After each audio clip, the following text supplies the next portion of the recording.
Hello everyone, welcome to this lecture on Introduction to Supervised Learning. In the last module, we finished with understanding the three basic learning approaches for machine learning. We just introduced that there are three approaches. Now in this module, we are going to deep dive and understand about each and every learning approach. We will begin with supervised learning approach in this lecture. So what is supervised learning? Just like human beings are learning from past experiences, a computer can also learn from its experiences. But do they have experiences? No. The computer system learns from data, which is actually representing some past experiences of an application domain. So for humans, we call it as an experience, but for a machine, it is nothing but the data. So the focus here in supervised learning is to understand from the past experience, that is nothing but the historical data. So the focus is to learn a target function that can be used to predict the values of a discrete class attribute. For example, approve or not approved, high risk or low risk. So if you're able to create the target function which can learn from the past historical data to classify to predict the value of a discrete class attribute. This statement may be confusing now, but we'll look at examples to help you understand this particular statement. So this is called as a supervised learning, or popularly called as classification or inductive learning too. So in supervised learning, you train the machine using the data which is called as the labeled data. It means some data is already tagged with the correct answer, and it can be compared to learning which takes place in the presence of a supervisor or a teacher. So why do you call it as supervised learning? Because you already have a set of input data which has its correct answers, that is the correct labels assigned to it.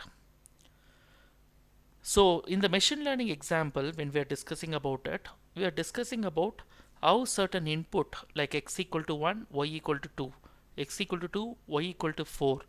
So we were trying to understand from this kind of a data that is fed in to understand the common function, that is x equal to 1, y equal to 2 means y is nothing but 2x.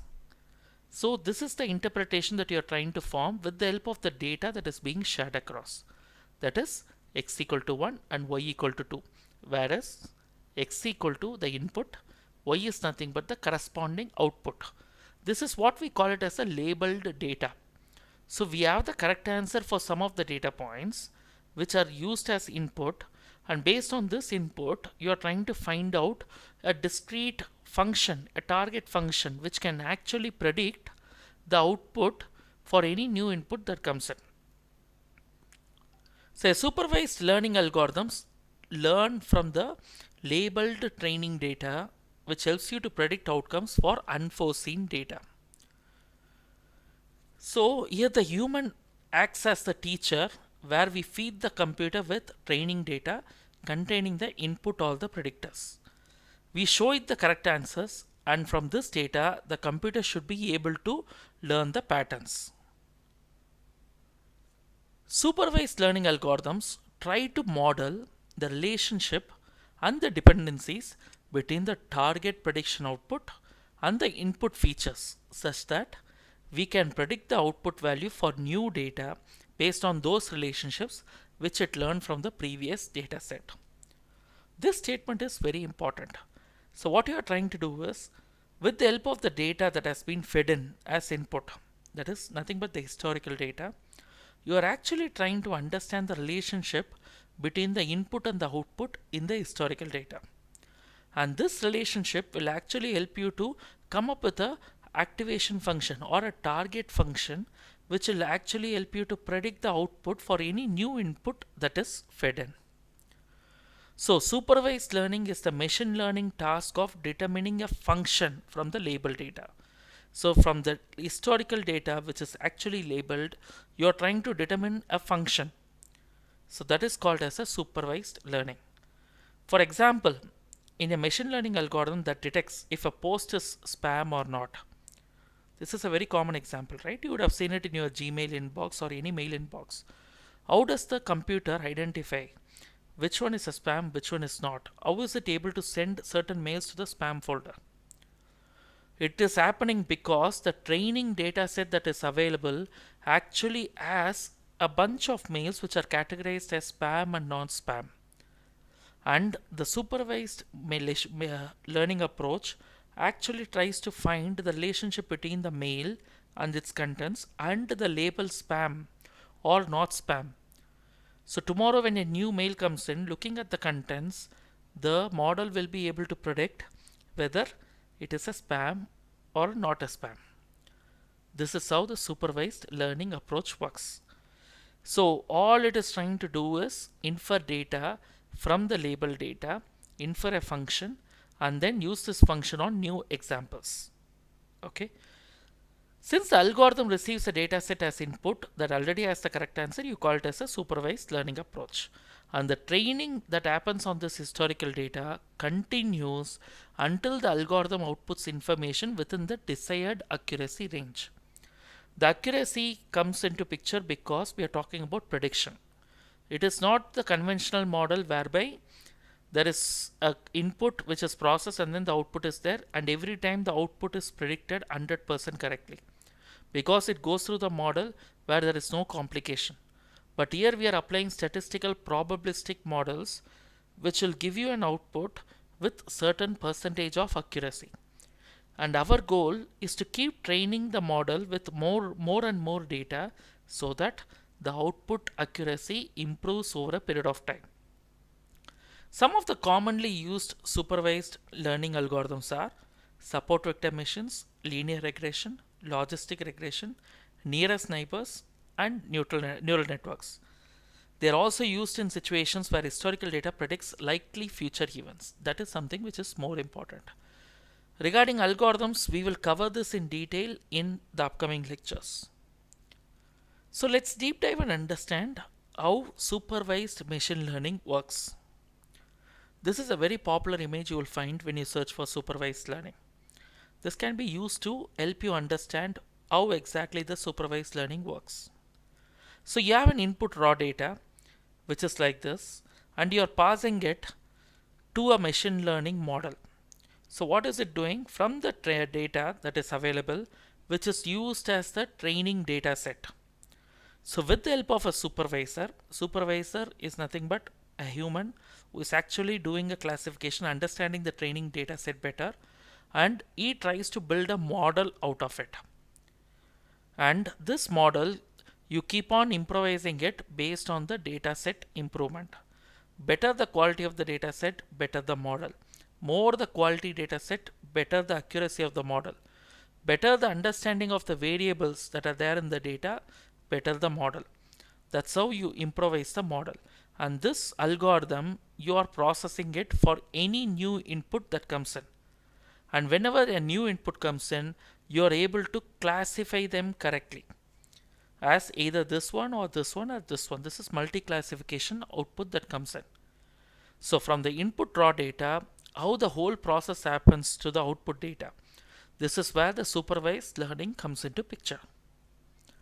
We'll look at more examples.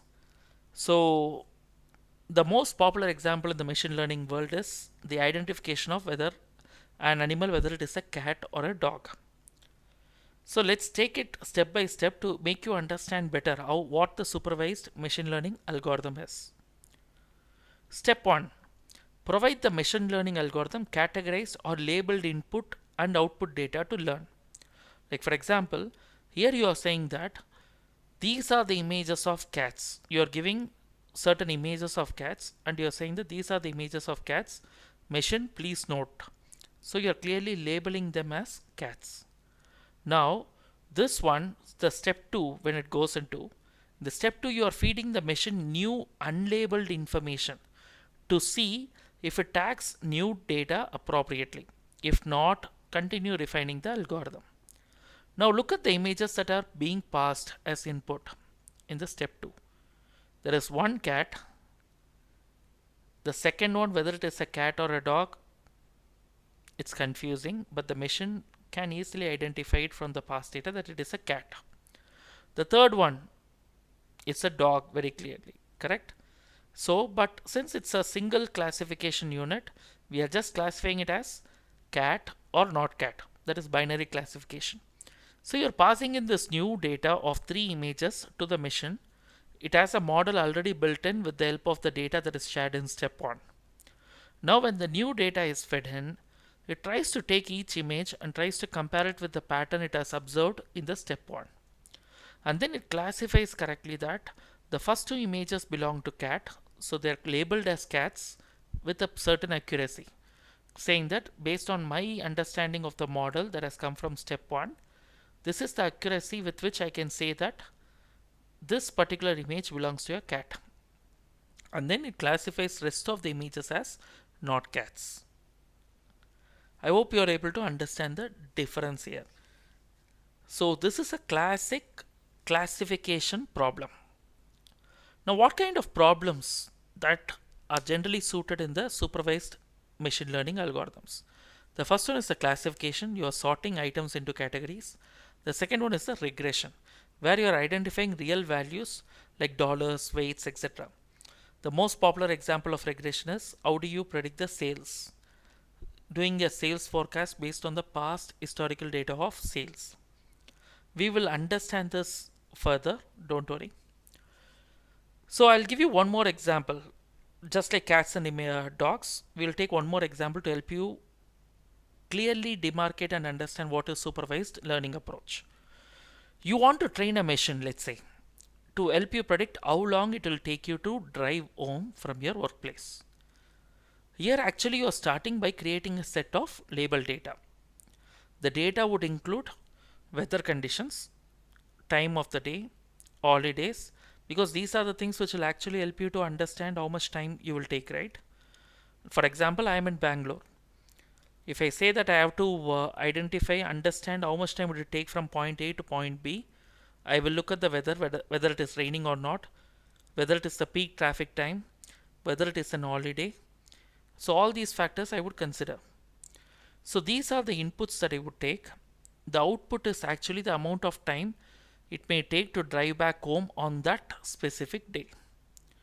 You will instinctively know that if it is raining outside, it's going to take a longer time. That's what your experience says, right? But the machine cannot learn from that because it doesn't have the past experience. So you need to give data. So in my last 30 days, or even let's say for example 1 or 2 years, every day what kind of variables were there when it comes to weather, the time of the day and the holidays, and how much time did I take to travel on that day, the commuting time between office and home. So this kind of data and statistics are needed. So the first thing you would do to solve this example is to create a training set. The training set, as I was telling you, will contain the total commute time and the corresponding factors like weather, time, etc. Whatever you consider them as feature input, those inputs and the corresponding labeled output would be needed as part of the training set. And based on this training set, your machine might actually see that there is a direct relationship between the amount of rain and the time you will take to get back home. So whatever we see it as common intelligence, now from the data, the machine will be able to pick up that intelligence that whenever it rains, it will take more time for you to travel back home. So it ascertains that the more it rains, the longer you will be driving. It might also see the connection between the time you leave work and the time you will be on road. The closer you are to the peak hours, that is 6 p.m., the longer it takes for you to get home. So your machine may find some kind of relationships with your label data. That's what is the total underlying principle of supervised learning. So how does it happen? If I have to give it in the pictorial terms, this is how it will look. You have the training data. From the training data, you have the features vector. That is, what are the features here?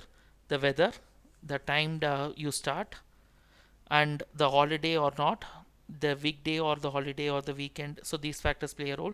These are all the features. So from the features, you are trying to come up with an algorithm. You are applying an algorithm, statistical model, with the help of which you are creating a model directly. So this is how the learning happens in supervised learning process. So basically there are two steps. First, you are learning. You are learning a model using the training data that is available for you. The second step is testing it. Based on the model that you have built in, you are testing whether the model is able to work with better accuracy for the unseen test data. So from this concept, you are actually defining the accuracy. If you are able to get more number of data points correctly predicted for the unforeseen data, that means your model is relatively accurate, more accurate. So how do you define accuracy? It's nothing but number of correct classifications divided by total number of test cases. If all the correct classifications, all the test cases are correctly classified, that means the model is 100% accurate. So this is something you should not forget. And I'll add one more fact from the experience. So when you get the historical data, let's say for example in this case of commuting time from home to office or office to home, actually we're talking about taking 1 year, 2 year of data, that is the daily data of your commute time and the corresponding input variables, that is weather, time, etc. Correct?